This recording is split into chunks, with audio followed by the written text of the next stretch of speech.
Hello बच्चों, आज हम लोग पढ़ेंगे और मेटल की कैरेक्टर हम लोग पढ़ रहे थे। 3-4 कैरेक्टर हम लोग पढ़ चुके हैं। आज हम उसके आगे पढ़ने जा रहे हैं। तो अगला कैरेक्टर होगा मेटल का, जो हम लोग का नेक्स्ट कैरेक्टर है वो है कंडक्टिविटी ऑफ। ठीक है, तो चौथा या पांचवा है। चौथा है, मान लीजिए गुड कंडक्टर ऑफ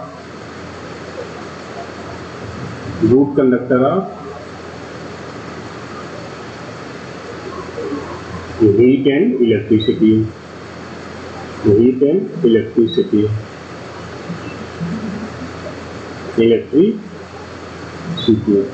मेटल क्या होते हैं? गुड कंडक्टर ऑफ हीट और इलेक्ट्रिसिटी, दोनों ही गुड कंडक्टर होते हैं।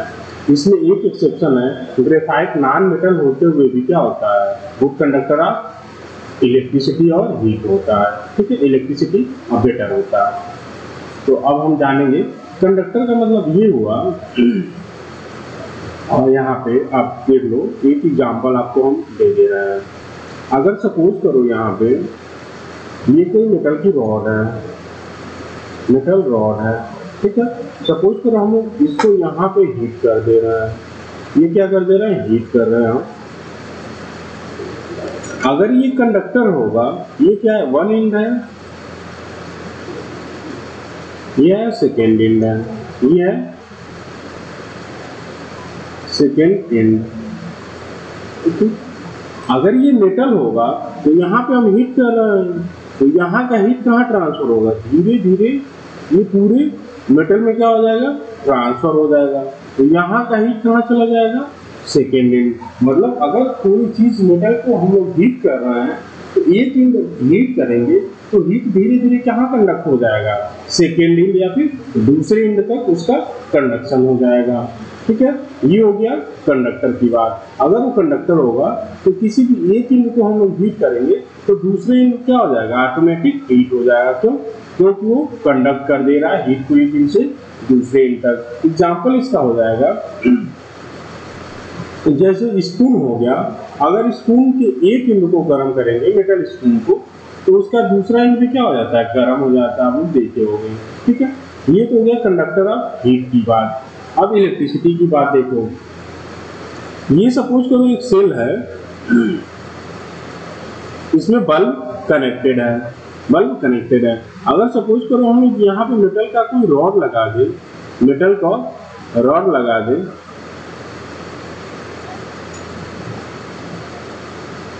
मेटल कोई लगा दे, तो क्या होगा? बल्ब ये ग्लो करने लगेगा। क्यों ग्लो करने लगेगा? क्योंकि जो बैटरी से करंट निकलेगा वो पूरे सर्किट में क्या हो जाएगा? फ्लो हो जाएगा और सर्किट कंप्लीट हो जाएगा। अगर सर्किट कंप्लीट नहीं होता है तो क्या होगा? इलेक्ट्रिसिटी फ्लो नहीं होता है। और यहाँ पे मेटल का रॉड लगा देने पे या मेटल का प्लेट देने पे क्या हो जा रहा है?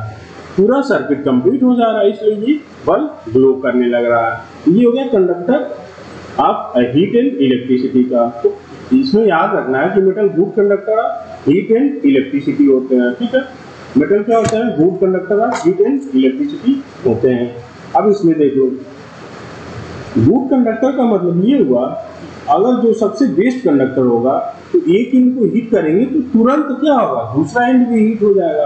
वही तो हुआ बेस्ट कंडक्टर। अगर उससे थोड़ा लो कंडक्टर है तो एक एंड हीट करेंगे तो दूसरा एंड क्या होगा? स्लोली हीट होगा। ठीक है, तो इसमें सबसे ज्यादा होता है कॉपर हो गया, copper, silver, gold, aluminium. Copper, silver, gold, aluminium and iron,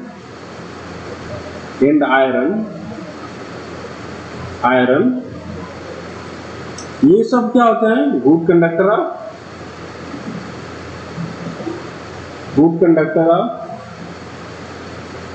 heat and electricity.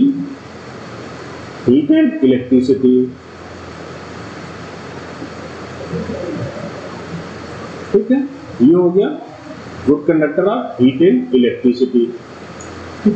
अब इसमें पूछेगा कि सबसे बेस्ट कंडक्टर कौन सा होता है। इसमें अगर सपोज करो पूछते कि बेस्ट कंडक्टर कौन सा होता है, तो आप याद कर लेना कि बेस्ट कंडक्टर ऑफ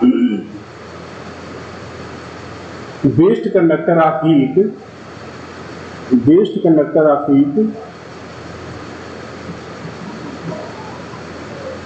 बेस्ट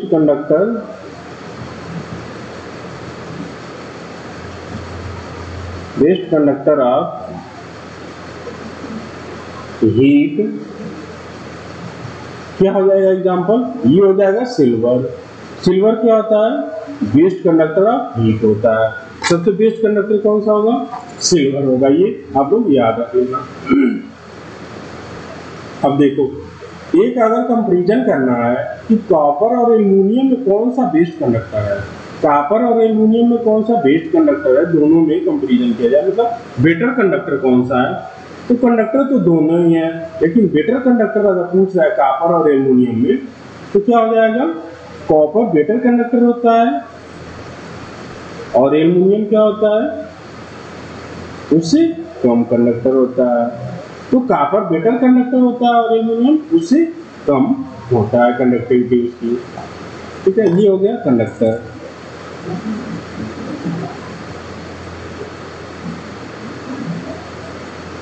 ठीक है,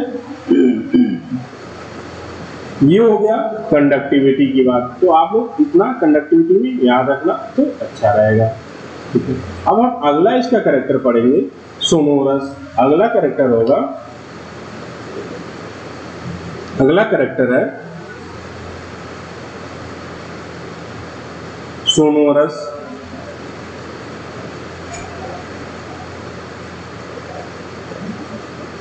नेक्स्ट कैरेक्टर सोनोरस नेस। सोनोरस नेस हो गया ये character.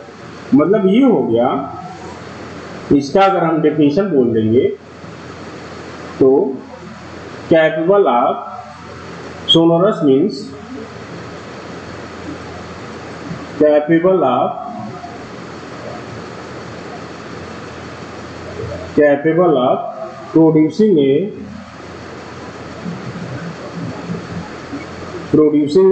ringing sound, a ringing sound। ठीक है, रिंगिंग साउंड। सोनोरस इस मतलब अगर कोई भी चीज क्या कर रहा है, रिंगिंग साउंड प्रोड्यूस कर रहा है, तो हम उसको क्या बोलेंगे, सोनोरस नेस बोल देंगे। और कोई भी सब्सटेंस है, अगर वो सोनोरस नेस मतलब रिंगिंग साउंड प्रोड्यूस कर रहा है, तो उसको हम क्या बोल देंगे, सोनोरस नेस बोल देंगे। ठीक है, ये भी मेटल की एक अच्छी प्रॉपर्टी होती है। तो देखो, आप लोग देखे होंगे मंदिरों में जो घंटा होता है वो किसका होता है, मेटल का ही होता है। क्यों, क्योंकि रिंगिंग प्रॉपर्टी शो करता है। अगर कोई नॉन मेटल है वो रिंगिंग प्रॉपर्टी शो करता है, नहीं करता है। ठीक है, लेकिन मेटल क्या होता है, रिंगिंग प्रॉपर्टी शो करता है। तो मंदिर में घंटा हो गया, स्कूल में घंटी बजाने वाला हो गया, ये सब किसके होते हैं, ये मेटल के होते हैं। आप लोग साइकिल में देखोगे घंटी बजाने वाला, तो भी क्या होता है, मेटल का ही होता है। क्यों, क्योंकि वो सोनोरस नेस प्रॉपर्टी शो करता है, मतलब वो रिंगिंग साउंड प्रोड्यूस करता है। ठीक है, तो ये अच्छा प्रॉपर्टी हो गया। उसके बाद है हार्डनेस। हार्डनेस, हार्डनेस आप लोग आगे चल के पढ़ोगे कि सारे मेटल क्या होते हैं, हार्ड होते हैं और सॉलिड प्रॉपर्टी शो करते हैं। मोस्ट मेटल आर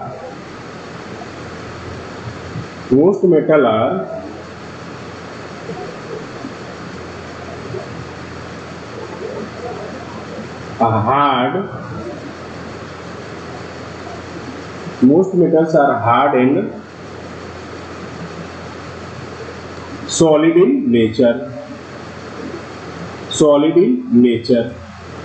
ठीक है, सारे मेटल क्या होते हैं, हार्ड होते हैं और सॉलिड होते हैं। इसका एक एक्सेप्शन होता है, सोडियम और पोटेशियम क्या होते हैं, सॉफ्ट मेटल होते हैं, सॉफ्ट मेटल होते हैं, सोडियम और पोटेशियम। उसी तरह मरकरी क्या होता है, ये मेटल होते हुए भी क्या होगा, लिक्विड होता है। तो सारे मैक्सिमम मेटल क्या होते हैं, हार्ड एंड सॉलिड होते हैं। सोडियम एंड पोटेशियम क्या है, सॉफ्ट मेटल होता है। मरकरी क्या होता है, वो लिक्विड फॉर्म में पाया जाता है। ठीक है, ये हो गया हार्डनेस की बात।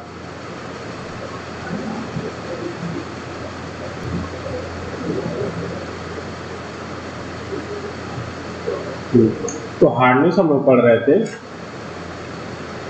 सारे मेटल क्या होते हैं, हार्ड होते हैं। इसमें कुछ एक्सेप्शन है, जैसे सोडियम हो गया, पोटेशियम हो गया, सॉफ्ट मेटल होते हैं। मरकरी क्या होता है, लिक्विड होता है। मोस्ट मेटल क्या होंगे, सॉलिड मेटल होते हैं। ठीक है, ये हो गया हार्डनेस के बारे में। अगला प्रॉपर्टी हो जाएगा इसका स्ट्रेंथ। अगला है स्ट्रेंथ। अगला प्रॉपर्टी है स्ट्रेंथ।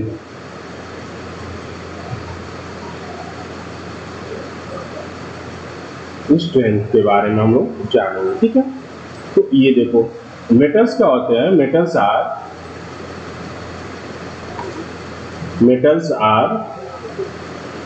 Usually strong. मेटल्स क्या होते हैं, यूजुअली स्ट्रॉन्ग होते हैं। ठीक है, they have high tensile strength. they have a high tensile strength। High tensile strength.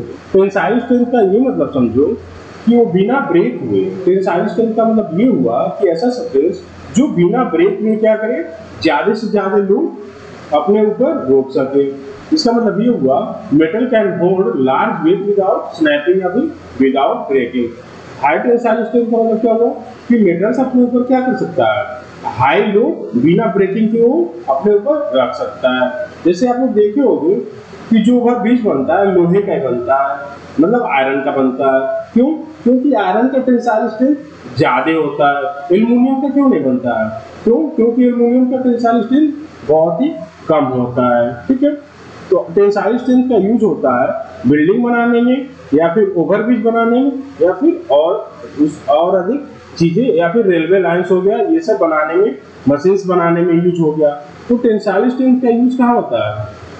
Metal की टेंसाइल स्ट्रेंथ की प्रॉपर्टी का यूज हम लोग करते हैं और रेलवे ब्रिज बनाने में, ओवरब्रिज बनाने में, बिल्डिंग्स बनाने में या फिर मशीन्स बनाने में, ये सब चीजें वहां पे यूज होता है। अब देखो हम लोग जानते हैं कि सोडियम और पोटेशियम क्या होता है, सॉफ्ट मेटल होता है। अगर सॉफ्ट कोई मेटल होगा तो उसका टेंसाइल स्ट्रेंथ भी क्या होगा, बहुत ही कम होगा। टेंसाइल स्ट्रेंथ भी बहुत कम होगा। सोडियम और पोटेशियम ये क्या होगा, सॉफ्ट मेटल होते हैं, सॉफ्ट मेटल। अगर सॉफ्ट मेटल है तो क्या होगा, लो टेंसाइल स्ट्रेंथ हो जाएगा।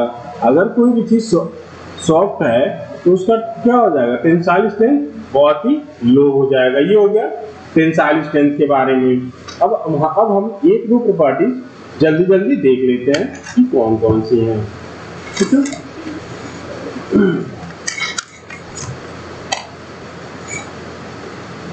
अगला प्रॉपर्टी जिसमें हो जाएगा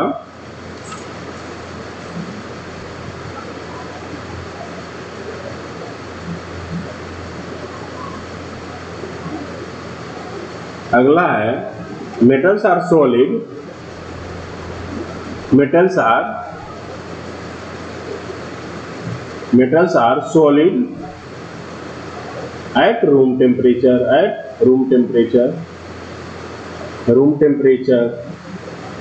मेटल्स क्या होते हैं, सॉलिड होते हैं। किस पे, रूम टेम्परेचर पे।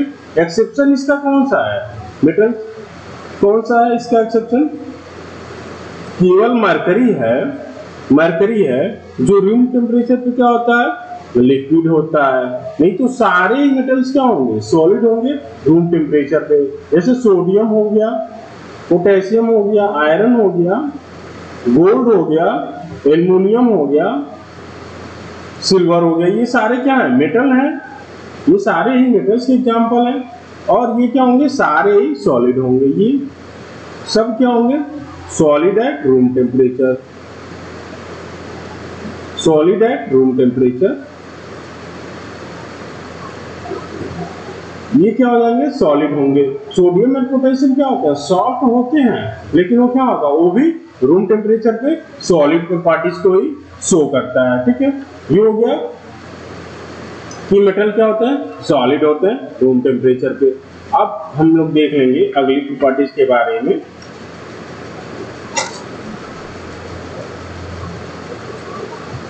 High melting point and boiling point. आप लोग पढ़े होंगे कि जो भी सॉलिड होगा उसकी मेल्टिंग और बॉइलिंग क्या होगी, इन कंपैरिजन लिक्विड और गैस के ज्यादा होगा। कोई भी अगर चीज सॉलिड है तो उसका मेल्टिंग और बॉइलिंग क्या होगा, इन कंपैरिजन लिक्विड और गैस के ज्यादा होगा। क्यों? क्योंकि उसके मॉलिक्यूल्स क्या होते हैं, पास होते हैं, और उसको हमें दूर करने के लिए या फिर इंटरमॉलिक्यूलर स्पेस प्रोड्यूस करने के लिए हमें क्या करना पड़ता है, हीट लगाना पड़ता है। ठीक है, तो हम जानते हैं कि मेटल्स क्या होता है, सॉलिड होते हैं। मेटल्स सॉलिड होंगे, तो अगर हमें इसको लिक्विड में कन्वर्ट करना है तो हमें क्या करना पड़ेगा, हाई हीट करना पड़ेगा। हाई हीट किस लिए, टू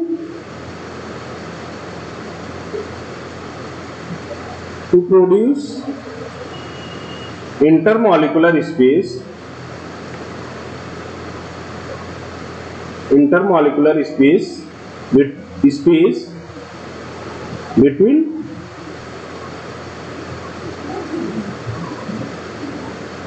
बिटवीन पार्टिकल्स के बीच में क्या करने के लिए, इंटरमॉलिक्यूलर स्पेस प्रोड्यूस करने के लिए हमें क्या करना पड़ेगा, हाई लगाना पड़ेगा। तो इसलिए मेटल्स की मेल्टिंग पॉइंट भी हाई होती है और बॉइलिंग पॉइंट भी हाई होता है। एक दो का आपको याद कर लेना, जैसे कापर हो गया तो कापर का मेल्टिंग पॉइंट होगा, कापर का मेल्टिंग पॉइंट होगा 1000 डिग्री सेंटीग्रेड।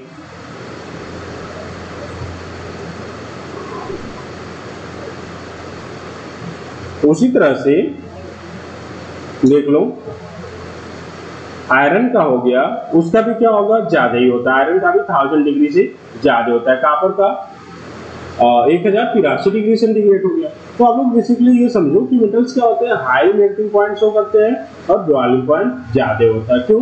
क्योंकि इसमें पार्टिकल्स क्या होते हैं, एकदम पास होते हैं, सॉलिड होते हैं, हार्ड होते हैं। तो हमें पार्टिकल को दूर करने के लिए हाई हीट लगाना पड़ेगा ताकि उसकी काइनेटिक एनर्जी बढ़े और दो पार्टिकल्स के बीच में इंटरमॉलिक्यूलर स्पेस प्रोड्यूस हो पाए। ठीक है, ये हो गया हाई मेल्टिंग पॉइंट और बॉइलिंग पॉइंट के बारे में।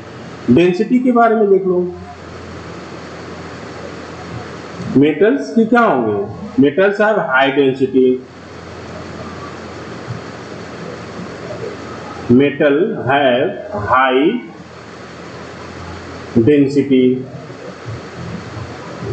मेटल्स की डेंसिटी क्या होती है, हाई होती है। हाई क्यों होती है, डेंसिटी डिपेंड करता है, डेंसिटी का फार्मूला होता है D = m/v। ठीक है, ये हो गया डेंसिटी का फार्मूला। मेटल्स क्या होते हैं, सॉलिड होते हैं। मेटल्स सॉलिड होते हैं रूम टेम्परेचर पे। ठीक है, अब देख लो यहाँ पे सपोज करो हम 3 चीजें बना रहे हैं आपको। ये क्या है, सॉलिड है, सेम ये लिक्विड है, ये और गैस है, ये गैस है। अब देख लो, ये है सॉलिड के पार्टिकल,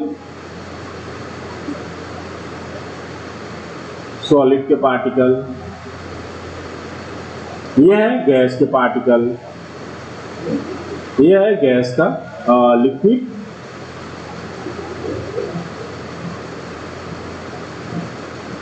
ये है गैस के पार्टिकल। ठीक है, अब देखो अगर सपोज करो हम यहाँ पे V1 वैल्यूम ले रहे हैं, इसका वैल्यूम क्या है, V1 है, सेम वैल्यूम यहाँ पे भी ले रहे हैं V1 और सेम वैल्यूम यहाँ पे भी ले रहे हैं V1। ठीक है, तो आप देखोगे कि V1 में जो यहाँ पे होगा सॉलिड में M1 हो रहा है, यहाँ पे M2 हो रहा है, यहाँ पे M3 मास हो रहा है। तो M1 सबसे ज्यादा होगा, उसके बाद M2 होगा, उसके बाद क्या होगा, M3 होगा। तो अगर डेंसिटी क्या है, फार्मूला M/V है, V क्या है, सब में सेम है, तो डेंसिटी किस पे डिपेंड करेगा, मास पे डिपेंड करेगा। अगर मास जिसमें ज्यादा होगा तो उसकी डेंसिटी क्या होगी, हाई हो जाएगी। तो इसीलिए जो भी मेटल्स होते हैं वो सॉलिड होते हैं, तो अगर सॉलिड है तो मास ज्यादा होगा, तो इसीलिए उसकी डेंसिटी भी क्या हो जाती है, हाई हो जाती है। ये हो गया हाई डेंसिटी के बारे में, ठीक है। ये हो गया मेटल्स की प्रॉपर्टीज के बारे में। अब हम एक बार पूरी मेटल्स की प्रॉपर्टीज लिख दे रहे हैं कि कितना होता है, ठीक है। देख लो मेटल्स का प्रॉपर्टीज एक बार हम जनरलाइज कर देते हैं। Properties of metal, properties of metal क्या होता है,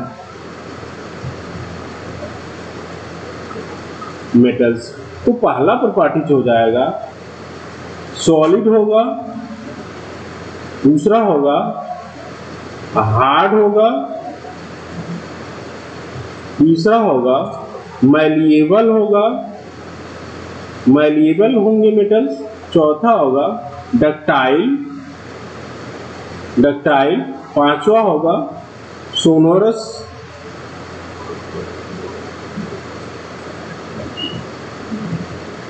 सोनोरस, 6 हो गया लस्टर, लस्टर, ठीक है। 7th हो गया high melting point, high melting point in boiling point, ठीक है। 7th हो गया high melting in boiling. 8th हो गया हाई डेंसिटी, हाई डेंसिटी के बारे में, ठीक है। 9th हो गया good conductor of heat and electricity, good conductor of, good conductor of, conductor of heat and electricity, heat and electricity, electricity. ये हो गया मेटल्स की जनरल प्रॉपर्टीज। इसके बाद भी होती है, लेकिन ये 9 प्रॉपर्टीज आप लोग याद रखोगे तो इसी से क्वेश्चन दिए जाएंगे, ठीक है। ये हो गया मेटल्स की प्रॉपर्टीज। अब हम इसके बाद अगले क्लास में कुछ अलग पढ़ेंगे नॉन मेटल्स की प्रॉपर्टीज के बारे में। तो पहला प्रॉपर्टीज कौन सा हो गया, पहला हो गया कि मेटल्स रूम टेम्परेचर पे क्या होते हैं, सॉलिड होते हैं, और दूसरा हो गया हार्ड होते हैं। एक्सेप्शन इसमें हो गया सोडियम एंड पोटेशियम, मेटल्स होते हैं भी क्या होते हैं, सॉफ्ट होते हैं। और पहला प्रॉपर्टीज है मेटल्स क्या होते हैं, सॉलिड होते हैं। एक्सेप्शन कौन सा है उसका, मरकरी हो गया, ठीक है, मरकरी जो लिक्विड होता है। तीसरा है मैलिएबल होते हैं, मैलिएबल मीन्स मेटल्स को हम लोग थीन शीट्स में कन्वर्ट कर पाए। डक्टाइल मीन्स मेटल्स को हम लोग थीन वायर्स में कन्वर्ट कर पाते हैं, इस प्रॉपर्टी को डक्टिलिटी बोलते हैं। सोनोरस मीन्स मेटल्स क्या करते हैं, रिंगिंग साउंड प्रोड्यूस करते हैं। लस्टर मीन्स अगर हम मेटल्स को कट करें तो जो फ्रीजली कट सरफेस होता है वो क्या होता है, शाइनी प्रॉपर्टी शो करता है। मेटल्स के क्या होता है, हाई मेल्टिंग और बॉइलिंग पॉइंट शो करते हैं। क्यों, क्योंकि सॉलिड होते हैं मेटल्स, तो उसमें जो पार्टिकल्स होते हैं, पार्टिकल्स होते हैं, इंटरमॉलिक्यूलर स्पेस बहुत ही कम होता है, तो हमें मेल्ट करने के लिए क्या होता है, हाई लगाना पड़ता है डेंसिटी। मेटल सॉलिड होते हैं तो उसके पार्टिकल पास पास होते हैं, तो क्या होता है यूनिट वैल्यू में मास ज्यादा होगा तो डेंसिटी भी ज्यादा होता है। Good conductor of heat and electricity मतलब ये क्या होता है, बहुत ही अच्छे कंडक्टर होते हैं। बेस्ट कंडक्टर ऑफ हीट पूछा जाएगा तो सिल्वर होता है, ठीक है। ये हो गया प्रॉपर्टीज ऑफ मेटल का बारे में, ठीक है।